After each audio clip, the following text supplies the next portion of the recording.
ایمان کھو دیتا ہے۔ صحابہ اکرام رضوان اللہ تعالی علیہم اجمعین نے عزت کیوں پائی؟ اس لیے کہ ان کے سامنے جو مصیبتیں تھیں وہ دنیا کی کہیں کسی پر وہ مصیبتیں نہیں آ سکتی۔ انہوں نے جو تکلیفیں، انہوں نے جو مسائل، انہوں نے جو پریشانیاں جھیلی ہیں، انہیں جان کا خطرہ تھا۔ بعض مرتبہ تو صحابہ اکرام پر 2 تلواریں ہوتی تھی، سامنے ہزاروں کا لشکر ہے اور صحابہ پر صرف 2 تلوار ہے، لیکن پھر بھی لڑنے کے لیے تیار۔ بعض غزوات میں ایسا ہوتا تھا صحابہ اکرام کے پاس تلواریں نہیں ہوتی تھی بلکہ درختوں کی ٹہنیاں ہوتی تھی، اسی سے لڑنے کے لیے تیار ہوتے تھے۔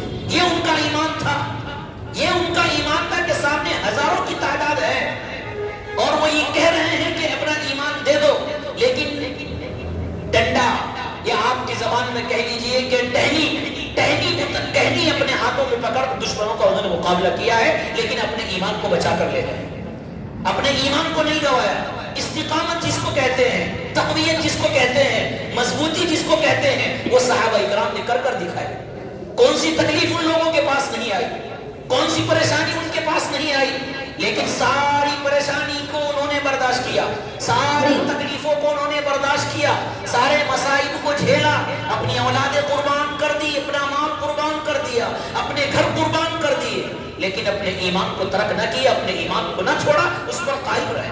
مسلمانوں کو اگر عزت چاہیے تو اس کی ایک ہی کہ وہ اپنے ایمان پر انسان جمع رہے، اپنے ایمان پر قائم رہے، اپنے ایمان کے اندر ذرہ برابر شکوک اور شبہات اور شرک پیدا نہ کرے۔ جب انسان کے دل کے اندر شکوک و شبہات سے ہٹ کر وہ پکا سچا مسلمان مومن ہو جائے گا اور یہ سوچ لے کہ سامنے کوئی بھی پہاڑ آ جائے، سامنے کوئی بھی دشمن آ جائے، جان چلی جائے، مال چلا جائے، اولاد چلی جائے، لیکن اپنے ایمان کو نہیں کھونا، جب انسان یہ عزم کر لیتا ہے پھر اللہ کی مدد شامل حال آتی ہے، پھر اللہ کی مدد شامل حال ہوتی ہے۔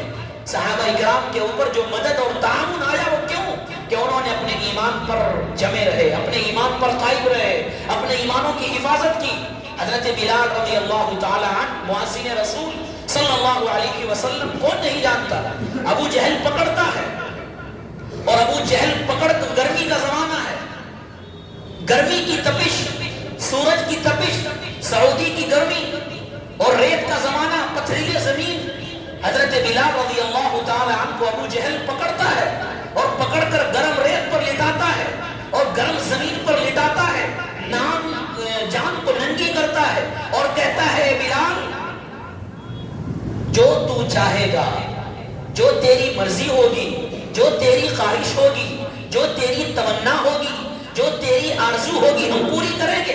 جتنا مال چاہیے تجھے مال دے دیا جائے گا، جس لڑکی سے تو نکاح کرنا چاہے تجھے وہ لڑکی سے نکاح کر دیا جائے گا، بلکہ اے بلال تجھے اگر کوئی عہدہ چاہتا ہے تجھے وہ عہدہ بھی عطا کر دیا جائے گا، لیکن اے بلال ہماری ایک بات کو تسلیم کر لے کہ تیرے دل کے اندر جو یہ ایمان ہے، تیرے دل کے اندر جو یہ رسول اکرم صلی اللہ علیہ وسلم کی محبت پیوست ہو چکی ہے، اس محبت کو نکال دے، اس ایمان کو نکال دے، اس ایمان کو خارج کر دے اور ہماری جماعت میں شامل ہو جا، ہمارے پاس آ جا۔ یہ کون کہہ رہا ہے؟ یہ سردار مکہ اور ان کا کفار مکہ ابو جہل کہہ رہا ہے، لیکن حضرت بلال رضی اللہ تعالی عنہ نے جو جملہ کہا، انہوں نے کہا باطل سے ڈرنے والے اے آسمان ہی ہم 100 بار کر چکا ہے تو امتحان ہمارا۔ فرمایا ابو حضرت بلال نے ابو جہل مار مار کر، یہ جان تو جسم سے جدا ہو سکتی ہے، اے ابو جہل مار مار کر یہ خون تو جسم سے نکل سکتا ہے، اے ابو جہل مار مار کر یہ جان تو جسم سے نکل سکتی ہے، خون نکل سکتا ہے، گردن الگ ہو سکتی ہے، جسم کے ٹکڑے ٹکڑے ہو سکتے ہیں، لیکن ابو جہل کان کھول کر سن لے، ایک مرتبہ جب کالی کملی والے کا کلمہ تسلیم کر لیا ہے، اب جان چلی جائے تو قبول کر لوں گا، مال چلا جائے تو قبول کر لوں گا، اولادیں چلی جائے تو قبول کر لوں گا، گھر بار چلا جائے تو قبول کر لوں گا، لیکن اگر تو یہ کہتا ہے کہ ایمان چھوڑ دو، ایسا دنیا کے اندر نہیں ہو سکتا، ایسا نہیں ہو سکتا۔ یہ وہ حضرت بلال رضی اللہ تعالی عنہ کہ آزمائش ہو رہی ہے، تکلیفیں ہو رہی ہے، ان کو جان کو ننگا کر دیا گیا ہے، ابو جہل مارنے کی کوشش کر رہا ہے، لیکن حضرت بلال کا ایمان ایسا ہے، استقامت ایسی ہے کہ سب کچھ کھونے کو تیار تیار ہے لیکن اپنے ایمان کو بچا کر لے جا رہے ہیں، اسی لیے ان کے لیے جنت کو سجا دیا گیا ہے، اسی لیے ان کے لیے جنت کو بنا دیا گیا ہے۔ اور ہم سب جانتے ہیں فرعون کی بیوی حضرت آسیہ، کون نہیں جانتا، کون نہیں جانتا؟ فرعون جو اپنے آپ کو کہتا تھا میں رب العالمین ہوں، میں ہی معبود ہوں، مجھے سجدہ کرو، میری عبادت کرو، میں خدا ہوں۔ بیوی نے کہا میں تجھے خدا نہیں مانتی، میں تو موسیٰ کے خدا کو خدا مانتی ہوں، موسیٰ کے خدا کو خدا مانتی ہوں، موسیٰ کے اللہ کو اللہ مانتی ہوں، تجھے معبود نہیں مانتی۔ فرعون نے کہا اچھا ساری دنیا مجھے عبادت، ساری دنیا مجھے، جو میرے چیلے ہیں، میرے رہنے والے لوگ ہیں، میری عبادت کرتے ہیں، مجھے خدا مانتے، تو کیوں نہیں مانتی کہ میں تجھے خدا تسلیم نہیں کروں گی؟ فرعون نے کیا کیا اس کے ساتھ، کیا کیا؟ تاریخ اٹھائیے اور پڑھیے، معلوم ہوگا، آنکھوں سے آنسو جاری ہو جاتے ہیں۔ حضرت آسیہ رضی اللہ تعالی عنہا کے ساتھ انہوں نے کہا اپنے دربانوں سے کہ اس کو پکڑ کر لاؤ، پکڑ کر جوڑ دو۔ وہ خادم جو حضرت آسیہ کے کہنے پر خدمت کرنے کے لیے تیار تھے، آج حضرت آسیہ کو پکڑ کر ملزمہ بنا کر کھڑا کرا جا رہا ہے۔ فرعون سامنے بیٹھا ہے اور حضرت آسیہ کو سامنے جگڑ دیا گیا، باندھ دیا گیا۔ فرعون کہتا ہے کہ مجھے خدا مان لے، لیکن حضرت آسیہ کہتی ہے نہیں، خدا تجھے تسلیم نہیں کروں گی، تجھے خدا نہیں مانوں گی۔ فرعون نے کیا کہا؟ فرعون نے کہا کہ اس کی کھال کو نکال ڈالو۔ انسان کی جب کھال ذرا سا سوئی چبھتی ہے تو کتنی تکلیف ہوتی ہے، ذرا سی کھال اڑ جائے تو کتنی تکلیف ہوتی ہے، لیکن حضرت آسیہ کی کھال کو نکالا گیا ہے۔ باقاعدہ کتابوں کے اندر یہاں تک ہے کہ کپڑے بھی نکال دیے گئے، کتنی شرم کی بات ہے، کپڑے نکال دیے گئے، پھر بھی تسلیم نہیں کیا۔ اس کے بعد ان کے جسم سے کھال کو نکال دیا گیا، پھر بھی اپنے ایمان پر ڈٹی رہی۔ کتابوں کے اندر لکھا ہے فرعون نے پھر اس پر نمک اور مرچ کو چھڑکنے کا حکم کیا کہ اس کو تکلیف ہوگی تو شاید مجھے خدا تسلیم کر لے گی۔ اس کو نمک مرچ اس کے جسموں پر ڈالا گیا، لیکن حضرت آسیہ کا ایمان عام ایمان نہیں تھا، ان کے ایمانی قوت پہاڑوں جیسی تھی۔ انہوں نے کہا جان چلی جائے قبول کر لوں گی، جسم سے ٹکڑے ٹکڑے کر دے قبول کر لوں گی۔ حالانکہ فرعون نے اس کا چہرہ محل کی طرف کر دیا تھا کہ شاید محلات کو دیکھ کر، یہاں کی نعمتوں کو دیکھ کر، یہاں کی خوبصورتی کو دیکھ کر شاید اس کا دل پھسل جائے، شاید اس کا ایمان جو ہے نکل جائے۔ لیکن حضرت آسیہ رضی اللہ تعالی عنہا کا ایمان کم ہونے والا نہیں تھا۔ انہوں نے ساری مشقتیں، ساری تکلیفیں برداشت کر لی ہے، لیکن اپنے ایمان کو نہیں چھوڑا، اس لیے کہ اس کے سامنے ایک طرف امتحان تھا، ایک طرف ایمان تھا۔ امتحان میں کامیاب ہو گئی، اللہ نے قبول کر لیا، دنیا سے چلی گئی، اپنے ایمان کو بچا کر چلی گئی اور جنت کے اندر اس کو سجا دیا گیا۔ کہاں تک تاریخ اٹھائیے، پڑھیں آپ کیسے ان لوگوں نے ایمان کو بچایا ہے۔ ہم تو ذرا سی چیزوں پر اپنے ایمان کو بیچ رہے ہیں، ہم تو ذرا سی چیزوں پر، ذرا سے ٹنگ پیسوں کے اوپر اپنے ایمان کو بیچنے کے لیے تیار ہو رہے ہیں۔ ہمیں پتہ ہی نہیں کہ ہمارے بچے، ہماری اولاد، ہمارا جسم، ہم کہاں جا رہے ہیں۔ فرعون کی خادمہ مشاطہ، اس کے ساتھ کیا کیا فرعون نے؟ وہ بھی خدا نہیں مانتی تھی اس کو، اس کے ساتھ بھی وہی حشر کیا جو حضرت آسیہ کے ساتھ ہے، اس کے ساتھ بھی وہی حشر کیا، لیکن حضرت مشاطہ پھسلی نہیں، اپنے ایمان کو بچا کر لے گئی، اور ایمان کو بچا کر لے گئی۔ احادیث میں آتا ہے جب رسول اللہ صلی اللہ علیہ وسلم معراج پر تشریف لے جا رہے تھے تو آپ کو خوشبو آئی۔ اللہ کے رسول نے حضرت جبرائیل سے معلوم کیا، اے جبرائیل یہ کس کی قبر ہے، کس کی خوشبو آ رہی ہے، اس میں کون دفن ہے؟ حضرت جبرائیل نے فرمایا کہ یا رسول اللہ اس کے اندر فرعون کی خادمہ حضرت مشاطہ دفن ہے، اس لیے ان کو تکلیفیں دی گئی، انہوں نے تکلیفیں برداشت کی، مصیبتیں برداشت کی، اور ان کے سامنے ان کی بیٹیوں کو جلایا گیا ہے، ان کے سامنے ان کی بیٹیوں کو بھونا گیا ہے، ان کے سامنے ان کی بیٹیوں کو قتل کیا گیا ہے، لیکن وہ اپنے ایمان کو بچا کر لے گئی۔ اللہ نے دنیا کے اندر دکھلا دیا کہ ان کی قبروں سے خوشبو آ رہی ہے۔ یہ استقامت ہے، یہ استقامت ہے۔ اسی لیے کہا کہ استقامت کے ساتھ بن جاؤ تو تمہیں کامیابی ہے، پہاڑوں کی طرح بنو۔ بہت سی چیزیں ہوتی ہے جنہیں پانی بہا کر لے جاتا ہے، جیسے گھاس ہے، کاغذ ہے، لکڑی ہے، انسان پانی جو ہے ان کو بہا کر لے جاتا ہے۔ بہت سی چیزیں وہ ہوتی ہے جو پانی بہا کر نہیں لے جا سکتا، بلکہ پانی کا رخ وہی چیزیں تبدیل کر دیتی ہے، جیسے پہاڑ ہے، پانی آئے گا تو پانی اس کو نہیں ہٹائے گا، بلکہ پانی کا رخ پہاڑ تبدیل کر دے گا۔ اسی لیے فرمایا علماء نے کہ اپنے ایمان کو مصیبتیں آ رہی ہے، آزمائشیں آ رہی ہے، کوئی تکلیفیں آ رہی ہے، ان کا رخ موڑنے والے، ان کا رخ تبدیل کرنے والے بن جاؤ.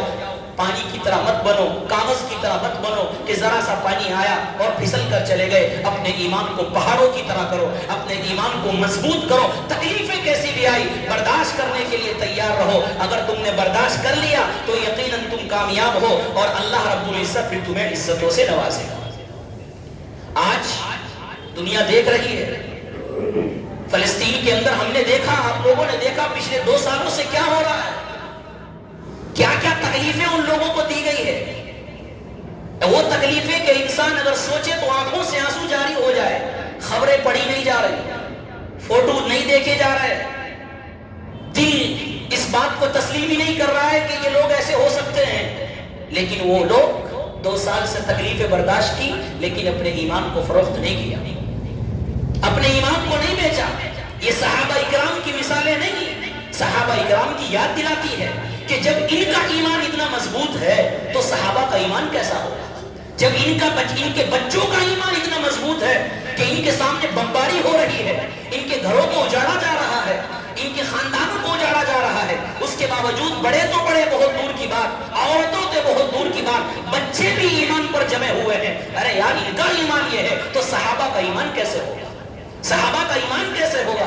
یہ تو ہمارے سامنے تازہ مثالیں ہیں، سامنے تازہ مثالیں ہیں اور ہو رہی ہیں روزانہ.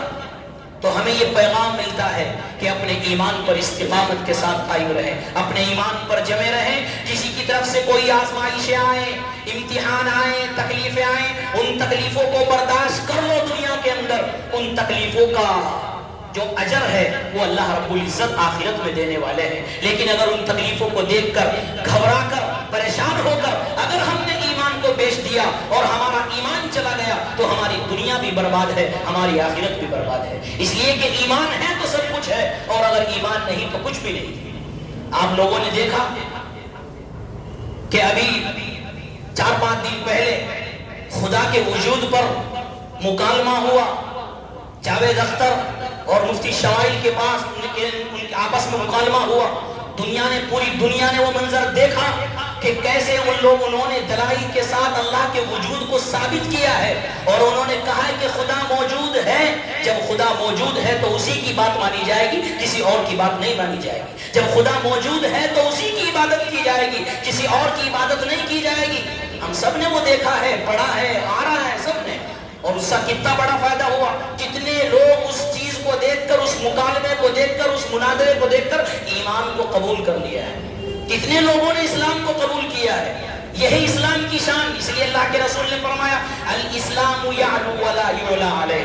اسلام ہمیشہ بلند ہوتا ہے، اسلام ہمیشہ بلند ہوتا ہے. اسلام نیچے نہیں ہوتا، اسلام ہمیشہ اوپر ہوتا ہے. اسلام کو پست نہیں کیا جا سکتا. مسلمان کمزور ہو سکتے ہیں، اسلام کمزور نہیں ہو سکتا. مسلمان کمزور ہو سکتے ہیں، پست ہو سکتے ہیں، مسلمان ہار سکتے ہیں، اسلام نہیں ہار سکتا. اسلام کے بارے میں یعلو وہ بلند تھا، بلند ہے اور قیامت تک بلند رہے گا. وہ اونچا تھا، اونچا ہے، اونچا رہے گا. جو اس کو گرانے آئے گا وہ خود گر جائے گا. اسلام گرنے والا نہیں ہے. اس لیے کہ اسلام کو پیدا کس نے کیا ہے؟ وہ خدا نے کیا ہے. کیا خدا کو کوئی گرا سکتا ہے؟ کیا خدا کو کوئی نیچا دکھا سکتا ہے؟ کیا خدا کو کوئی ہرا سکتا ہے؟ جب خدا کو نہیں ہرا سکتا تو اسلام کو کیسے ہرا سکتا ہے؟ جب خدا کے سامنے اس کی طاقت نہیں چل سکتی تو اسلام کے سامنے طاقت کیسی چلے گی؟ پوری دنیا نے دیکھ لیا ہے کہ دنیا کے اندر اگر مذہب ہے تو اسلام ہے، اس کے علاوہ کوئی مذہب نہیں ہے. دنیا کے اندر اگر کوئی پسندیدہ عمل، پسندیدہ مذہب دنیا کے اندر ہے تو وہ اسلام ہے. اس کے اسلام کے علاوہ کوئی پسندیدہ مذہب نہیں. اور خدا کے وجود پر ہمارے علماء نے کیسی کیسے دلائل بیان فرمائے وہ ہم سب کے سامنے ہیں. امام ابو حنیفہ سے پوچھا گیا، دہریہ جو ملحد کو بولتے ہیں، ملحد جو خدا کا انکار کرنے والے ہیں ان کو بولا جاتا ہے ملحدین اور ان کو بولا جاتا ہے دہریہ، ان کے الفاظ ہیں. انہوں نے پوچھا امام ابو حنیفہ سے کہ خدا کے وجود پر کوئی دلیل بتائے. یہ تو بہت ساری دلیلیں ہیں قرآن و حدیث میں. انہوں نے کہا کہ اچھا یہ بتاؤ، مثال سے سمجھایا انہوں نے کہ کوئی کشتی جا رہی ہے، کشتی کو چلانے والا کوئی نہیں ہے لیکن کشتی پر سامان لدا ہوا ہے، سامان جا رہا ہے لیکن کشتی چلتی بھی ہے، جہاں اس کو چلنا ہے وہاں چلتی ہے، جہاں اس کو رکنا ہے وہاں رکتی ہے، جہاں اس کو مڑنا ہے وہاں مڑتی ہے. جہاں اس کو سامان اتارنا ہے وہاں اتارتی ہے، لیکن چلانے والا کوئی نہیں۔ انہوں نے کہا یہ تو بے عقلی کی باتیں ہیں، بے وقوفی کی باتیں ہیں، بھلا کوئی چلانے والا اگر نہیں ہوگا تو کشتی اپنی مرضی سے اترنا چڑھنا یا کہہ لیجیے مڑنا کیسے ہو سکتا ہے؟ امام ابو حنیفہ نے فرمایا اب تم سوچو اپنی عقل سے کہ جب ایک کشتی اپنی مرضی سے نہیں چل سکتی تو دنیا کا نظام خود بخود کیسے چل سکتا ہے؟ دنیا کا نظام خود کیسے چل سکتا ہے؟ جب دنیا کی چھوٹی سے چھوٹی چیز اپنی مرضی سے نہیں چل سکتی تو دنیا کا وجود اور دنیا کا نظام کیسے چل سکتا ہے؟ معلوم یہ ہوا کہ دنیا کا نظام چلانے والا ہے اور وہ ہے خدا، اس کے علاوہ کوئی نہیں ہے، اس کے علاوہ کوئی نہیں ہے۔ امام مالک رحمت اللہ علیہ سے پوچھا کہ خدا کے وجود پر دلیل بتائیے۔ یہ قرآن و حدیث کی دلیل نہیں، میں عام عقلی دلیل بتا رہا ہوں صرف۔ قرآن ہی ایک دلیل ہے، قرآن کا آنا ہی ایک دلیل ہے کہ ہاں خدا موجود ہے، اس لیے کہ اس جیسا قرآن نہیں، اس جیسا کلام نہیں، نہ دنیا کے اندر تھا نہ قیامت تک لا سکتا ہے، یہی سب سے بڑی ایک دلیل ہے اگر دیکھا جائے قرآن۔ تو امام مالک رحمت اللہ علیہ سے پوچھا کہ خدا کے وجود پر کچھ دلیل بتائیے عقلی، تو انہوں نے کہا کہ دلائل تو بہت ہے لیکن تمہارے نزدیک چیز بتاتا ہوں کہ اتنی بڑی دنیا ہے لیکن زبانیں کتنی ہیں؟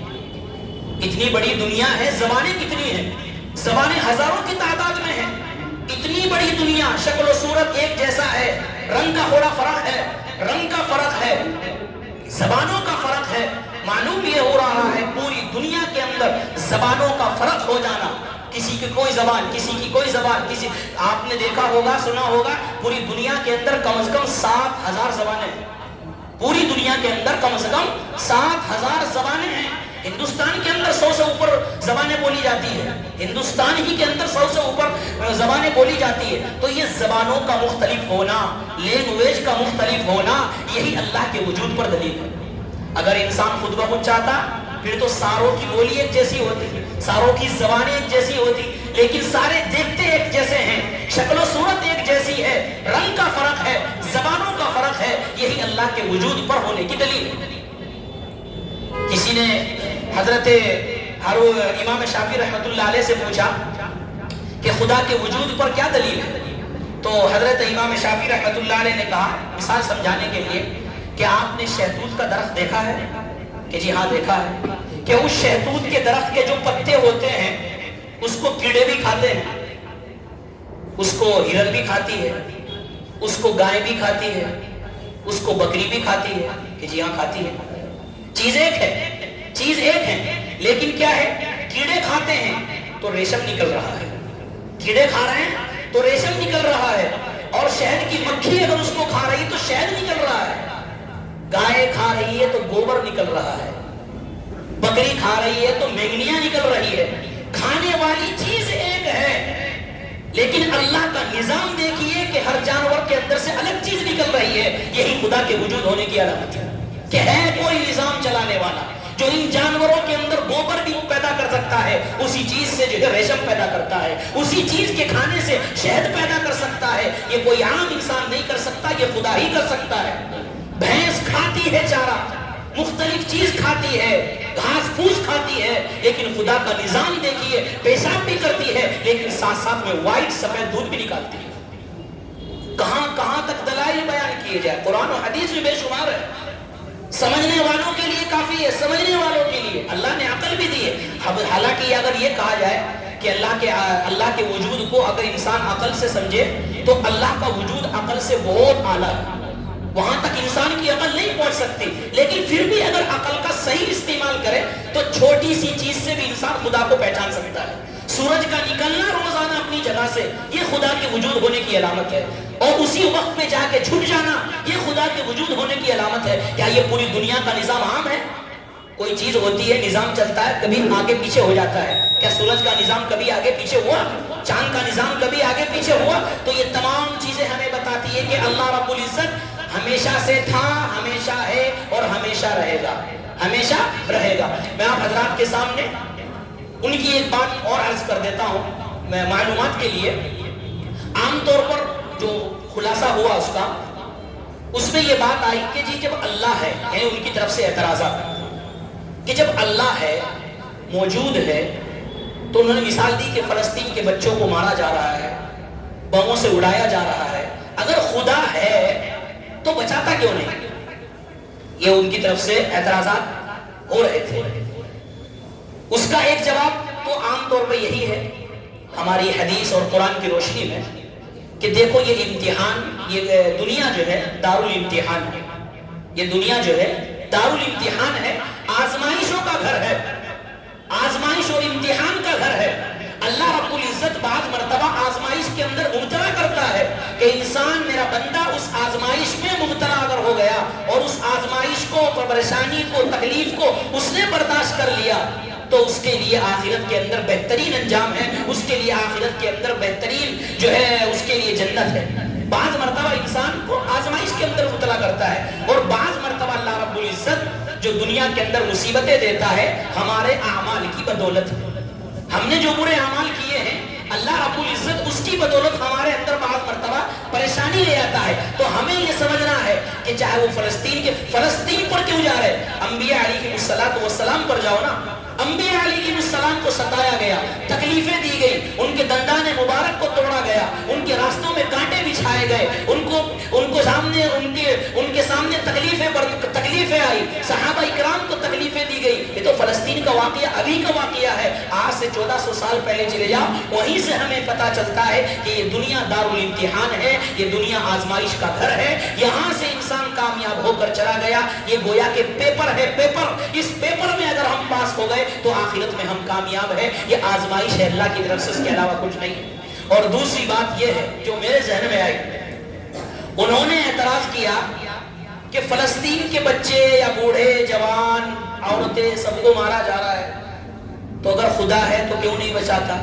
اس کے سوال اگر یہ کیا جائے کہ آپ کو، ہمیں بھی، سب کو بیٹھے ہوئے تکلیف ہو رہی ہے کہ فلسطین کے اندر جو کچھ ہو رہا ہے یا جو کچھ ہوا ہے، ظاہر بات ہے ہمیں غم ہے اور ہمیں آنکھوں سے آنسو جاری ہوتے ہیں. ایک عام انسان کو اس کا غم ہے، تو جن کے بچے لوٹ رہے ہیں ان کو کتنا غم ہوگا، جن کے والدین ان کے سامنے فوت ہو رہے ہیں ان کو کتنا غم ہوگا، جن کا گھر، جن کا محل ان کے سامنے ختم ہو رہا ہے ان کو کتنا زیادہ غم ہوگا. تو جن کو غم ہے، اس کو غم ہونے کے باوجود وہ خدا کو مان رہے ہیں. تمہیں غم اتنا بھی نہیں، تم خدا کا انکار کر رہے ہیں. نہیں سمجھ میں آیا؟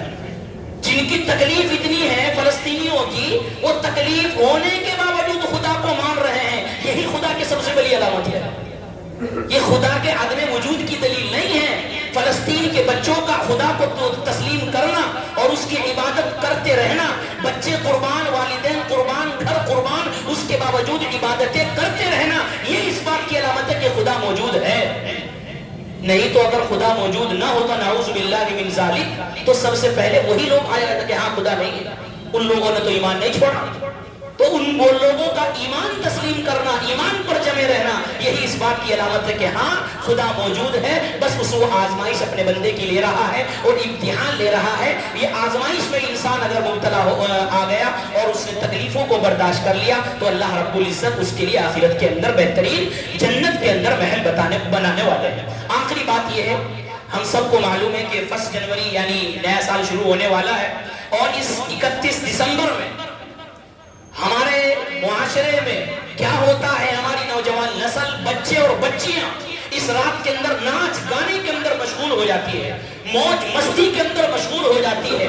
حالانکہ اگر عقل سے سوچا جائے تو ایک طور پر یہ غم ہے کہ بھائی میری زندگی کا 1 سال کم ہو گیا، میری زندگی کا 1 سال کم ہو گیا ہے. اب آپ یہ بتائیے انگریزی اعتبار سے کہ اگر ہماری انگریزی اعتبار سے سال کا پہلی منٹ، سال کا پہلا گھنٹہ ہی موج مستی میں اور خدا کی نافرمانی میں اگر گزر جائے تو کیا وہ سال بابرکت ہو سکتا ہے؟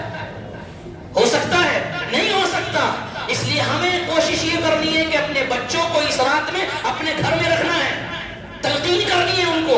باہر نہیں نکلنا، دکان بند کرے سیدھے گھر آ جاؤ، کہیں نہیں جانا، 31 کہیں نہیں جانا، نہ ناچ گانے میں، نہ پارٹی میں، کہیں نہیں جانا. اگر تم چلے گئے تو خدا کی نافرمانی ہے پہلے لمحوں میں. اگر اس سال کے شروع حصے میں تم نافرمانی کرنے لگ گئے تو تمہارا سال برباد ہو جائے گا. تمہاری بسم اللہ ہی گویا کہ وہ ہو رہی ہے. تو اس لیے اپنے بچوں کو اس رات میں کنٹرول کریں، اپنے گھروں میں رکھیں، ان کو سمجھائے باہر نہیں نکلنا۔ یہ ہم سب کی ذمہ داری ہے، یہ ہر والدین کی ذمہ داری ہے، یہ خالی بچوں کی ذمہ داری نہیں ہے کہ بس بیٹھ جاؤ، والدین کی بھی کوئی ذمہ داری ہے۔ یہ نہیں کہ بچے بڑے ہو گئے تو ان کو کچھ نہ کہا جائے، اصل تو بڑے ہونے کے بعد ہی حکم ہے، جب وہ اس پر نمازیں فرض ہو گئی جبھی تو کہا جائے گا، جب اس پر نماز بالغ ہو گیا جبھی تو اس کو بری باتوں سے روکا جائے گا۔ والدین کی ذمہ داری ہے کہ اپنے بچوں کو روکے، اور خاص طور پر اس رات کے اندر باہر جانے سے، موج مستی کرنے سے اور دوسری چیزوں کے اندر مبتلا ہونے سے ان لوگوں کو بچائے۔ یہ ہم سب کی ایمانی فریضہ ہے اور ہم سب کا ایمانی جو ہے یہ ذمہ داری ہے۔ اللہ رب العزت ہم سب کو عمل کرنے کی توفیق عطا فرمائے۔